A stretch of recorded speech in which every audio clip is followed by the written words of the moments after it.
Hello, good morning po. Andito po kami ngayon ni Mabel sa City Hall kung saan kukuha po siya ng medical o health card.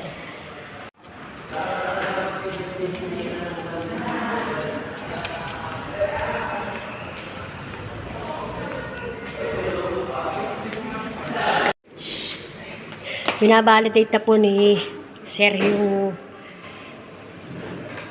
form ni Mabel. Tapos, pagkagaling na ma-validate yung info ni Mabel, pupunta po kami sa print. Magpapaprint tayo, Bel, no? Pagkatapos na ma-print nun, pupunta na kami sa cashier. Magbabayad na siya. Ayan, nakapagpaprint na po kami ni Mabel. Pupunta na po tayo sa cashier, Bel, no? Para bayaran tong health card niya.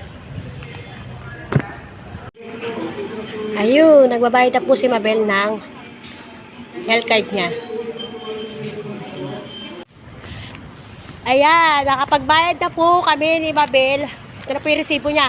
Ngayon, babalik po ulit tayo doon sa laboratory para magpasa naman po si Mabel ng sputum tsaka stool. Ang hirap panggitin ng S.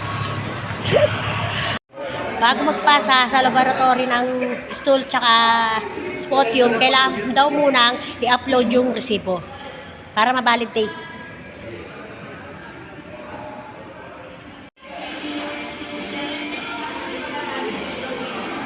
Ayan, nandito na po kami ngayon sa loob ng laboratory. Magpapasa na po si Mabel ng stool and sputum.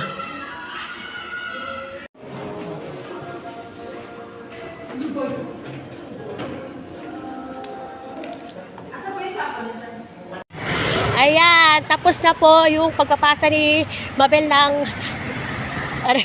nalilito ako sa may S, yung laboratory niya. Tapos, sa pinauwi na kami kasi sa cellphone na lang daw hanapin, ay hintayin yung approval, yung resulta. Ayan po yan. Pag nagkulay green lahat yan, pinakita mo, Leo. Pag nagkulay green lahat yun, pwede nang ipaprint ni Mabel yung health card niya kasi lalabas yun dun eh. Tapos okay na.